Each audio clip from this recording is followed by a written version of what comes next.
Hey guys, in this video I'll show you how to group data in Power BI. So I have this visualization right here that shows me sum of sales by country. Now to group data, you just need to select any of these sliders, okay? And then right click, okay? Make sure you control and hold them. So this one is China, this one's India, so I'll select this one as well. Hold control while you're selecting them and then just right click and click on group data. Now, once we do that, you'll see that it will create a group data right here.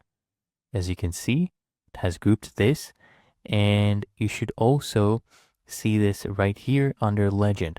Now, I can right click on this, then click on edit groups to add more on this. So I can change the name as well. So let's say Asia, we can name this Asia group, right? And now we have these members. I can add more. Let's see, Afghanistan, this is part of Asia. Click on group and that would be added. So this one was added as a whole other group. So just click on ungroup. You must select on these, okay?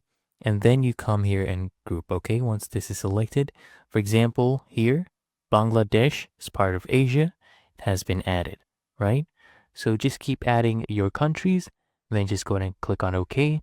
And you'll see that the other members will be added to your group as well.